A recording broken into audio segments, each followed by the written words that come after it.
ನಮಸ್ಕಾರ. ವಿನಾಯಕ ದಾಮೋದರ ಸಾವರ್ಕರ್ ಮತ್ತು 10 ಕ್ಷಮಾಪಣೆ ಅರ್ಜಿಗಳು. ತಾತನನ್ನು ಹೊರಗೆಳೆದ ಮೊಮ್ಮಗ. ಹಿಂದೆ ನಡೆದು ಹೋದ ಯಾವುದೇ ಸಂಗತಿಯನ್ನು ವಸ್ತುನಿಷ್ಠವಾಗಿ ಅರ್ಥ ಮಾಡ್ಕೊಳ್ಳೋದಕ್ಕೆ ಆಗಿದಾಗ ಒಳಗೆ ಮುಚ್ಚೋಗಿರುವ ಪಳೆಯುಳಿಕೆ, ಸರಕು, ಮಣ್ಣು, ರಾಡಿ ಎಲ್ಲವೂ ಹೊರಗೆ ಬರ್ತವೆ. ಕೆಲವೊಮ್ಮೆ ಅಗಿತವನ್ನು ಕೈಗೊಂಡಿದ್ದೇ ತಪ್ಪು ಅನ್ನುವ ಸ್ಥಿತಿ ಎದುರಾಗಬಹುದು. ಇದು ಇತಿಹಾಸಕ್ಕೂ ಕೂಡ ಸಲ್ತತೆ. ಇಂತಹ ಒಂದು ಸ್ಥಿತಿ ಈಗ ಭಾರತದ ನ್ಯಾಯಾಲಯದಲ್ಲಿ ನಡೀತಾ ಇರುವ ಒಂದು ಪ್ರಕರಣದಲ್ಲಿ ಉಂಟಾಗುತ್ತೆ. ಒಬ್ಬ ವ್ಯಕ್ತಿ ತನ್ನ ತಾತನ ಗೌರವವನ್ನು ಕಾಪಾಡೋದಕ್ಕೆ ಕ್ರಿಮಿನಲ್ ಮಾನಹಾನಿ ಮೊಕದ್ದಮೆಯನ್ನು ಹೂಡ್ತಾನೆ. ಆತ ನ್ಯಾಯಾಲಯದಲ್ಲಿ ಕಟಕಟಗಳಲ್ಲಿ ನಿಂತ್ಕೊಂಡು ಸಾಕ್ಷ್ಯವನ್ನು ಕೂಡ ನೀಡ್ತಾನೆ. ಎದುರು ಪಕ್ಷದವರ ಪಾರ್ಟಿ ಸವಾಲಿನ ಸಮಯದಲ್ಲಿ ನ್ಯಾಯಾಲಯದ ದಾಖಲೆಯಲ್ಲೇ ತನ್ನ ತಾತನ ಟೀಕಾಕಾರರು ಹಲವು ದಶಕಗಳಿಂದ ಹೇಳ್ತಾ ಇದ್ದ ವಿಷಯವನ್ನು ಆತ ಗಟ್ಟಿಗೊಳಿಸ್ತಾನೆ, ದೃಢೀಕರಿಸ್ತಾನೆ. ಇದು ಯಾವುದೋ ಕಾಲ್ಪನಿಕ ಕಥೆ ಅಲ್ಲ.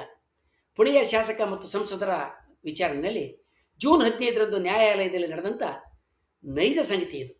ತನ್ನ ತಾತನ ಗೌರವ ಕಾಪಾಡೋದಕ್ಕೆ ಮಾನಹಾನಿ ಮೊಕದ್ದಮೆ ಹೂಡಿ ವಿರೋಧಿಗಳ ಆರೋಪಗಳಿಗೆ ತಾನೇ ಸಾಕ್ಷ್ಯ ನೀಡಿದಂಥ ಈ ವ್ಯಕ್ತಿ ಸಾತ್ಯಕಿ ಸಾವರ್ಕರ್. ಸಾತ್ಯಕಿ ಸಾವರ್ಕರ್ ಅವರು ವಿನಾಯಕ ದಾಮೋದರ ಸಾವರ್ಕರ್ಗೆ ಹೇಗೆ ಸಂಬಂಧಪಟ್ಟಿದ್ದಾರೆ ಅನ್ನೋದನ್ನು ನಾವು ಸ್ವಲ್ಪ ಬಿಡಿಸಿ ನೋಡೋಣ. ವಿನಾಯಕ ದಾಮೋದರ ಸಾವರ್ಕರ್ ಅವರಿಗೆ ಇಬ್ಬರು ಸಹೋದರರು. ಮೊದಲನೆಯವರು ಗಣೇಶ ಅಥವಾ ಬಾಬಾರಾವ್ ಸಾವರ್ಕರ್ ಮತ್ತು ಎರಡನೆಯವರು ನಾರಾಯಣರಾವ್ ಸಾವರ್ಕರ್. ನ್ಯಾಯಾಲಯದ ದಾಖಲೆಗಳಲ್ಲಿ ಸಾತ್ಯಕಿ ಸಾವರ್ಕರ್ ತಾವು ನಾರಾಯಣ ದಾಮೋದರ ಸಾವರ್ಕರ್ ಅವರ ಮೊಮ್ಮಗ ಅಂತ ಹೇಳ್ಕೊಂಡಿದ್ದಾರೆ. ಆದ್ದರಿಂದ ಸಾತ್ಯಕಿ ಸಾವರ್ಕರ್ ವಾವೆನಲ್ಲಿ ವಿನಾಯಕ ದಾಮೋದರ ಸಾವರ್ಕರ್ ಅವರ ತಮ್ಮನ ಮೊಮ್ಮಗ. 2023 ಮಾರ್ಚ್ 5ನೇ ತಾರೀಕು ರಾಹುಲ್ ಗಾಂಧಿ ಅವರು ಲಂಡನ್ನಲ್ಲಿ ನಡೆದಂಥ ಕಾಂಗ್ರೆಸ್ ಕಾರ್ಯಕ್ರಮವೊಂದರಲ್ಲಿ, ವಿದೇಶಿ ಕಾಂಗ್ರೆಸ್ ಕಾರ್ಯಕ್ರಮವೊಂದರಲ್ಲಿ ಭಾಷಣವನ್ನು ಮಾಡ್ತಾರೆ. ಆ ಭಾಷಣದಲ್ಲಿ ಅವರು ಇತರ ಆರೋಪಗಳ ಜೊತೆಗೆ ವಿನಾಯಕ ದಾಮೋದರ ಸಾವರ್ಕರ್ ತಮ್ಮ ಪುಸ್ತಕದಲ್ಲಿ ಒಬ್ಬ ಮುಸ್ಲಿಂ ವ್ಯಕ್ತಿಯನ್ನು ಹೊಡೆದ ಘಟನೆಯನ್ನು ಬರೆದಿದ್ದಾರೆ ಅಂತ ಹೇಳ್ತಾರೆ. ಸಾವರ್ಕರ್ ಅವರ ತಮ್ಮನ ಮೊಮ್ಮಗ ಸಾತ್ಯಕಿ ಸಾವರ್ಕರ್ ಅವರ ಪ್ರಕಾರ ಇಂತಹ ಘಟನೆ ಎಂದಿಗೂ ನಡೆದಿಲ್ಲ. ಈ ರೀತಿಯ ಉಲ್ಲೇಖ ಸಾವರ್ಕರ್ ಅವರ ಯಾವುದೇ ಪುಸ್ತಕದಲ್ಲಿಲ್ಲ. ರಾಹುಲ್ ಗಾಂಧಿ ಅವರಿಗೆ ಅದು ಸುಳ್ಳು ಅನ್ನೋದು ಗೊತ್ತಿದ್ದರೂ ಕೂಡ ಸಾವರ್ಕರ್ ಅವರ ಗೌರವಕ್ಕೆ ಧಕ್ಕೆ ಉಂಟು ಮಾಡೋದಕ್ಕೆ ಮತ್ತು ಅವರ ಕುಟುಂಬಕ್ಕೆ ಮಾನಸಿಕ ನೋವನ್ನು ಉಂಟು ಮಾಡೋದಕ್ಕೆ ಉದ್ದೇಶಪೂರ್ವಕವಾಗಿ ಈ ಹೇಳಿಕೆಯನ್ನು ನೀಡಿದ್ದಾರೆ ಅಂತ ಅವರು ಆರೋಪಿಸ್ತಾರೆ. ಈ ಹಿನ್ನೆಲೆಯಲ್ಲಿ ಸಾತ್ಯಕಿ ಸಾವರ್ಕರ್ ಅವರು ಭಾರತೀಯ ದಂಡ ಸಂಹಿತೆಯ ಕಲಂ 500 ಅಡಿನಲ್ಲಿ ಕ್ರಿಮಿನಲ್ ಮಾನಹಾನಿ ಮೊಕದ್ದಮೆಯನ್ನು ದೂರನ್ನು ದಾಖಲಿಸ್ತಾರೆ.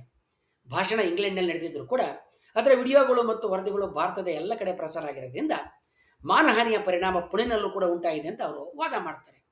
ಸಾಕ್ಷ್ಯವಾಗಿ ಸುದ್ದಿ ವರದಿಗಳು ಮತ್ತು ಯೂಟ್ಯೂಬ್ ಕೊಂಡಿಯನ್ನು ನ್ಯಾಯಾಲಯಕ್ಕೆ ಸಲ್ಲಿಸ್ತಾರೆ.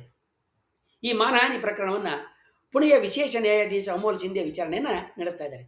ರಾಹುಲ್ ಗಾಂಧಿ ಪರ ವಕೀಲ ಮಿಲಿಂದ್ ಪವಾರ್ ಅವರು ಸಾತ್ಯಕಿ ಸಾವರ್ಕರ್ ಅವ್ರನ್ನ ಪ್ರಶ್ನೆ ನಡೆಸಿದಾಗ ಪ್ರಕರಣ ಹೊಸ ತಿರುವನ್ನು ಪಡೆದುಕೊಳ್ಳುತ್ತೆ.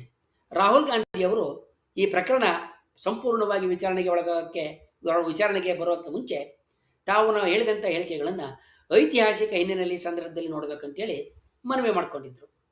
ಅದರ ಪ್ರಕಾರ ಈ ಮನವಿನಲ್ಲಿ ಪಾಟಿ ಸವಾಲನ್ನು ಸಾತ್ಯಕಿ ಸಾವರ್ಕರ್ ಅವರಿಗೆ ಹಾಕಲಾಯಿತು. ಪ್ರಶ್ನೆಯ ವೇಳೆಯಲ್ಲಿ ಸಾತ್ಯಕಿ ಸಾವರ್ಕರ್ ಅವರು ಪ್ರಮಾಣ ವಚನದ ಅಡಿಯಲ್ಲಿ ಕೆಲವು ಮುಖ್ಯವಾದಂಥ ಸಂಗತಿಗಳು ಒಪ್ಕೊಂಡ್ರು. ಅವುಗಳಲ್ಲಿ ಬಹಳ ಮುಖ್ಯವಾದಂಥ ಕೆಲವುಗಳನ್ನ ನಾವೀಗ ಒಂದೊಂದಾಗಿ ನೋಡೋಣ.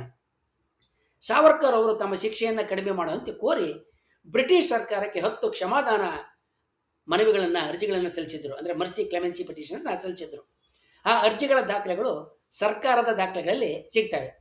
ಕ್ಷಮಾದಾನ ಅರ್ಜಿ ಸಲ್ಲಿಸೋದು ಕೈದಿಗಳಿಗೆ ಕಡ್ಡಾಯ ಆಗಿರಲಿಲ್ಲ.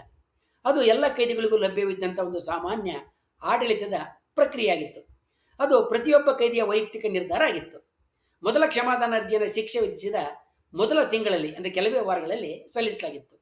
ಈ ಅರ್ಜಿಗಳ ಭಾಷೆ ಬ್ರಿಟಿಷರ ಹತ್ರ ವಿಧೇಯತೆ ಅಥವಾ ಶರಣಾಗತಿ ಸೂಚಿಸುವಂತೆ ಇರಲಿಲ್ಲ. ಅವು ಶಿಕ್ಷೆ ಕಡಿತಕ್ಕಾಗಿ ಸಲ್ಲಿಸಲಾದಂಥ ಕಾನೂನುಬದ್ಧ ಮನವಿಗಳಾಗಿದ್ದವು. ಆ ಭಾಷೆನೂ ಹಂಗೆ ಇತ್ತು. ಬ್ರಿಟಿಷ್ ಸರ್ಕಾರಕ್ಕೆ ಶಿಕ್ಷೆಯನ್ನು ಕಡಿಮೆ ಮಾಡುವ ಅಥವಾ ಬದಲಾಯಿಸುವ ಅಧಿಕಾರ ಇತ್ತು. ಅದೇ ಕಾಲಘಟ್ಟದ ಕೆಲವು ಕ್ರಾಂತಿಕಾರಿಗಳು, ವಿಶೇಷವಾಗಿ ಭಗತ್ ಸಿಂಗು, ರಾಜ್ಗುರು, ಬಟುಕೇಶ್ವರ ದತ್ತ ಮತ್ತು ಅಶ್ಫಾಕುಲ್ಲಾ ಖಾನ್, ಇವರು ಯಾರೂ ಕೂಡ ಕ್ಷಮಾದಾನ ಅರ್ಜಿಗಳನ್ನ ಸಲ್ಲಿಸಿರಲಿಲ್ಲ. ಅವರು ಯಾವುದೇ ವಿಶೇಷ ಸವಲತ್ತುಗಳು ಕೂಡ ಬೇಡಲಿಲ್ಲ. ಶಿಕ್ಷೆಯಲ್ಲಿ ಸಡಿಲಿಕೆಯನ್ನು ಕೂಡ ಕೋರಲಿಲ್ಲ.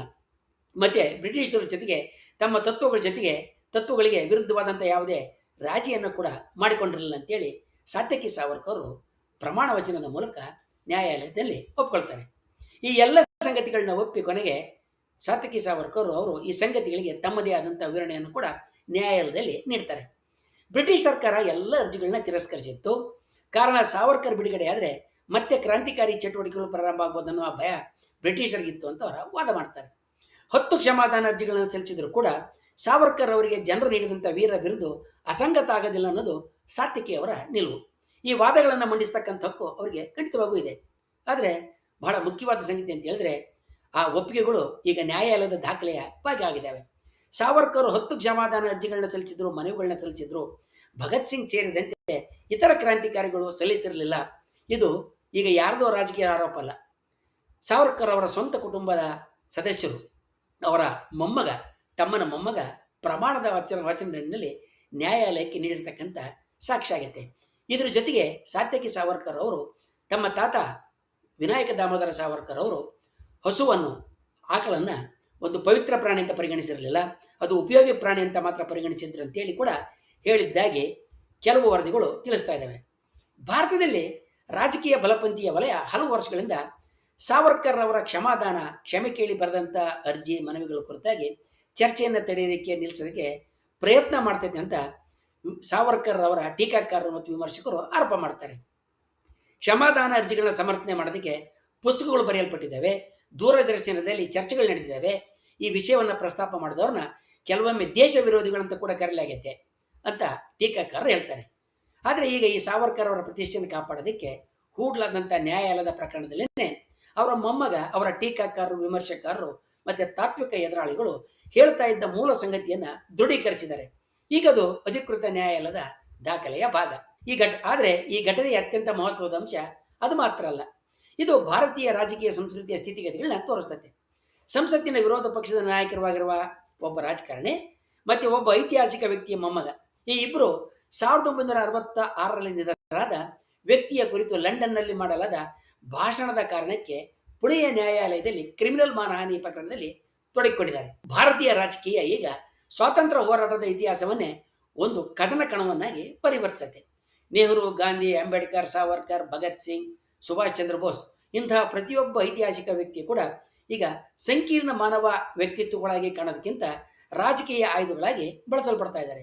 ನೀನು ನನ್ನ ನಾಯಕನ ಟೀಕೆ ಮಾಡು, ನಾನು ನಿನ್ನ ನಾಯಕನ ಬಿಡೋದಿಲ್ಲ, ಅವನ್ನೆಲ್ಲ ಹೊರಗಿಳಿತೀನಿ ಅಂತಕ್ಕಂಥ ಹಿಂದೆ ಮುಂದಿಲ್ಲದ, ಕೊನೆಯಿಲ್ಲದ ಚಕ್ರದ ಮುಂದುವರಿಕೆ ಇದಾಗಿ ಕಾಣಿಸ್ತಾ ಇದೆ. ಈ ನಡುವೆ ವರ್ತಮಾನದ ನೈಜ ಸಮಸ್ಯೆಗಳು ಹಿಂಬದಿ ಸರಿತಾ ಇದ್ದಾವೆ. ಸಾವರ್ಕರ್ ಪರವಾದಿಗಳು ಅವರು ಬಹಳ ಧೈರ್ಯಶಾಲಿ, ಕ್ರಾಂತಿಕಾರಿ, ಅಂಡಮಾನ್ ಸೆಲ್ಯುಲರ್ ಜೈಲಿನಲ್ಲಿ 11 ವರ್ಷಗಳ ಕಠಿಣ ಶಿಕ್ಷೆಯನ್ನು ಅನುಭವಿಸಿದರು, ಕ್ರಾಂತಿಕಾರಿ ಸಾಹಿತ್ಯವನ್ನು ರಚಿಸಿದವರು ಮತ್ತು ಪ್ರೇರೇಪಣೆ ಮಾಡಿದವರು. ಅವರ ಆರಂಭಿಕ ಜೀವನ ನಿಜವಾಗಿಯೂ ವಿರೋಚಿತವಾಗಿತ್ತು, ಇದೇ ನಿಜ, ಇದೇ ಅಂತಿಮ ಸತ್ಯ ಅಂತ ಅವರ ಅಭಿಮಾನಿಗಳು ಗರ್ಜಿಸಿದರೆ, ಅವರ ವೈಚಾರಿಕ ಎದುರಾಳಿಗಳು, ವಿಮರ್ಶಕರು ಕ್ಷಮೆ ಕೋರುವ ಮನವಿಗಳು ನೈತಿಕ ರಾಜಿಯನ್ನು ಪ್ರತಿಬಿಂಬಿಸುತ್ತವೆ. ಭಗತ್ ಸಿಂಗ್ ಗಲ್ಲುಗಂಬದ ಹತ್ರ ಅಚಲವಾಗಿ ನಡೆದಾಗ ಭಗತ್ ಸಿಂಗ್ ಮತ್ತು ಅವರ ಸಂಗಡಿಗರು ಮತ್ತು ಇತರ ಕ್ರಾಂತಿಕಾರಿಗಳು ಗಲ್ಲುಗಂಬದಂತ ಅಚಲವಾಗಿ ನಡೆದಾಗ ಸಾವರ್ಕರ್ ಬ್ರಿಟಿಷರ ಬಳಿ ಸಡಿಲಿಕೆಯನ್ನು ತೋರಿ 10 ಪತ್ರಗಳನ್ನು ಬರೆದಿರೋದು ಇದೇ ಸಾಕ್ಷಿ. ಯಾವ ವೀರನು ಸತತವಾಗಿ ಒಂದರ ನಂತರ ಒಂದರಂತೆ 10 ಪತ್ರಗಳನ್ನು ಕ್ಷಮಾಪಣೆ ಕೇಳಿ ಬರೆಯೋದಿಲ್ಲ. ಆ ಪತ್ರಗಳಲ್ಲಿರ್ತಕ್ಕಂಥ ಭಾಷೆ ಕೂಡ ವಿಧೇಯ ಹೊರತಾಗಿ ಬ್ರಿಟಿಷ್ ಸರ್ಕಾರದ ವಿರುದ್ಧ ಹೊರ ಬಂದ ನಂತರ ತಿರುಗಿ ಬೀಳುವಂಥದ್ದಲ್ಲ ಅಂತ ಹೇಳ್ತಾರೆ. ಇದರಾಚೆಗೆ ಚರ್ಚೆ ಮಾಡುವಂಥದ್ದು ಏನಿಲ್ಲ ಅಂತೇಳಿ ಟೀಕಾಕಾರರು ಹೇಳ್ತಾರೆ. ಸೆರೆಯಿಂದ ಬಿಡುಗಡೆಯಾಗಿ ಹೊರಬಂದ ನಂತರ ಸಾವರ್ಕರ್ ಅವರು ಬ್ರಿಟಿಷರಿಂದ ತಿಂಗಳ ಪೆನ್ಷನ್ ಪಡೆದು ಅವರ ಕೈಗೊಂಬೆ ಆಗ್ತಾರೆ. ಭಾರತದಲ್ಲಿ ಅವರು ಬ್ರಿಟಿಷರ ವಿರುದ್ಧ ಎಂದೆಂದೂ ಹೋರಾಡಲಿಲ್ಲ. ಅವರ ನಂತರದ ರಾಜಕೀಯ ಚಿಂತನೆಗಳು ಮತ್ತು ಸಿದ್ಧಾಂತಗಳು ಬಹಳ ವಿವಾದಾಸ್ಪದವಾಗಿದೆ ಅಂತೇಳಿ ಎದುರಾಳಿಗಳು ಹೇಳ್ತಾರೆ. ಇದು ಕೂಡ ಚರ್ಚೆಗೆ ಅರ್ಹವಾದಂಥ ದೃಷ್ಟಿಕೋನನೇ ಆಗಿದೆ ಅನ್ನೋದನ್ನು ನಾವು ತಟಸ್ಥರಾಗಿ ಕೂಡ ಹೇಳ್ಬೋದು.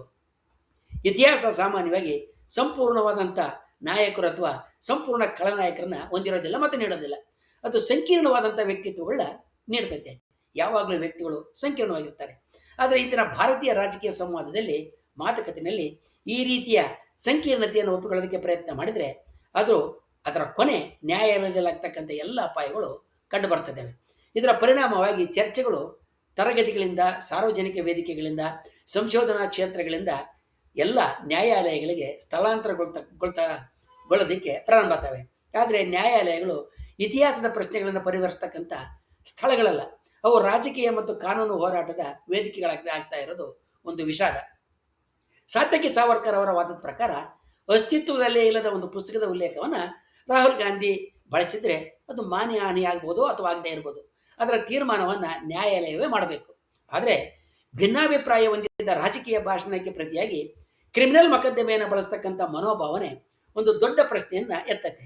ಯಾಕಂದರೆ ಇತಿಹಾಸದ ಬಗ್ಗೆ ವಿವಾದಾತ್ಮಕ ಹೇಳಿಕೆ ನೀಡಿದ ಪ್ರತಿಯೊಬ್ಬ ರಾಜಕಾರಣಿಯನ್ನು ಪ್ರಧಾನಿ ನರೇಂದ್ರ ಮೋದಿಯವರನ್ನು ಸೇರಿ ಇತಿಹಾಸಕಾರನನ್ನು ಚಿಂತಕನನ್ನು ನ್ಯಾಯಾಲಯಕ್ಕೆ ಎಳೆಯಬಹುದಾದರೆ ಇತಿಹಾಸದ ಚರ್ಚೆ ಒಂದು ರೀತಿಯ ಅಪರಾಧದ ಚಟುವಟಿಕೆ ಆಗ್ತಕ್ಕಂಥ ಎಲ್ಲ ಅಪಾಯವೂ ಇದೆ.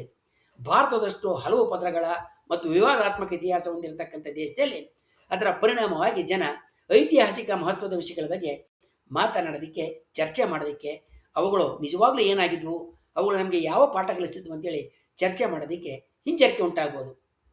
ಸಾತಕಿ ಸಾವರ್ಕರ್ ನ್ಯಾಯಾಲಯಕ್ಕೆ ಹೋಗಿದ್ದು ರಾಹುಲ್ ಗಾಂಧಿ ನನ್ನ ತಾತನ ಬಗ್ಗೆ ಸುಳ್ಳು ಹೇಳಿದ್ದಾರೆ, ಅವಮಾನ ಮಾಡಿದ್ದಾರೆ ಅಂತ ವಾದ ಮಾಡೋದಕ್ಕೆ. ಪುಸ್ತಕದಲ್ಲಿನ ಉಲ್ಲೇಖದ ಕುರಿತು ಅವರ ಆರೋಪ ಸತ್ಯವೋ ಸುಳ್ಳು ಅದನ್ನು ನ್ಯಾಯಾಲಯ ನಿರ್ಧಾರ ಮಾಡುತ್ತೆ. ಆದರೆ ಸಾವರ್ಕರ್ ಅವರನ್ನು ರಕ್ಷಿಸುವ ಪ್ರಕ್ರಿಯೆಯಲ್ಲಿನೇ ಅವರ ಮೊಮ್ಮಗ ಭಾರತೀಯ ಇತಿಹಾಸ ದಾಖಲೆಗೆ ಹೊಸದೊಂದು ಸಂಗತಿಯನ್ನು ಸೇರಿಸಿದ್ದಾರೆ. ಸಾವರ್ಕರ್ ಅವರು 10 ಕ್ಷಮಾದಾನ ಅರ್ಜಿಗಳನ್ನು ಸಲ್ಲಿಸಿದ್ರು ಅನ್ನೋದೇ ಆ ಸಾಕ್ಷ್ಯ, ಅದೇ ಹೊಸ ದಾಖಲೆ. ಅದೇ ಸಾಮ್ರಾಜ್ಯ, ಅದೇ ಸೆರೆಮನೆಗಳು, ಅದೇ ಮರಣದಂಡನೆಗಳು ಎದುರಿಸ್ತಾ ಇದ್ದಂಥ ಭಗತ್ ಸಿಂಗ್ ಹಾಗೂ ಅವರ ಸಂಗಡಿಗರು ಮತ್ತು ಇತರ ಕ್ರಾಂತಿಕಾರಿಗಳು ಯಾವುದೇ ಕ್ಷಮೆಯನ್ನು ಯಾಚಿಸಲಿಲ್ಲ ಅನ್ನುವ ಪ್ರಮಾಣಿತ ನ್ಯಾಯಾಲಯದ ದೃಢೀಕರಣ ಆ ಹೋಲಿಕೆಯನ್ನು ಹೇಗೆ ಅರ್ಥೈಸಬೇಕು ಅನ್ನೋದು ಪ್ರತಿಯೊಬ್ಬ ವಿಚಾರವಂತ ಚಿಂತಕ ತಾನೇ ತಾಳಬೇಕಾದಂಥ ತೀರ್ಮಾನ ಮತ್ತು ನಿರ್ಧಾರ. ಒಂದು ಕಡೆ 10 ಸಲ ಕ್ಷಮಾಪಣೆಯನ್ನು ಬೇಡಿ ಪತ್ರ ಬರೆದಿರ್ತಕ್ಕಂಥ ಸಾವರ್ಕರ್ ಇದ್ದರೆ ಅದಕ್ಕೆ ಎದುರಾಗಿ ನಮ್ಮನ್ನು ವೀರೋಚಿತವಾಗಿ ಸೈನಿಕರಂತೆ ಪರಿಗಣಿಸಿ ಕೊಲ್ಲಿರಿ ಅಂತ ಕೇಳಿದಂಥ ಭಗತ್ ಸಿಂಗ್ ಸಂಗಡಿಗರಿದ್ದಾರೆ. ಅದರಂತೆ ಇಂತಹ ಇತರ ಕ್ರಾಂತಿಕಾರಿಗಳಿದ್ದಾರೆ. ಆದ್ದರಿಂದ ಕಾಲ ಸರಿದಂತೆ ಇತಿಹಾಸವನ್ನು ಹೆಚ್ಚು ಕೆದಕಿದಾಗ ಬರ್ತಕ್ಕಂಥ ಸಂಗತಿಗಳು ನಾಯಕರನ್ನು ಹೇಡಿಗಳನ್ನಾಗಿಯೂ, ಯಾರನ್ನು ನಾವು ಮೃದು ಸ್ವಭಾವದವರು, ಗಟ್ಟಿ ದನಿಯಿಲ್ದವರು, ಕೈಲಾಗದವರು ಅಂತ ಹೇಳ್ತಿರೋ ಅವರೇ ನಿಜವಾಗಲೂ ಗಟ್ಟಿ ನಿರ್ಧಾರ ತಾಳಬಲ್ಲ ಸ್ಥಿತಿವಂತರು ಮತ್ತು ಗಟ್ಟಿಗರು ಅಂತನ ತೋರಿಸ್ಬೋದು.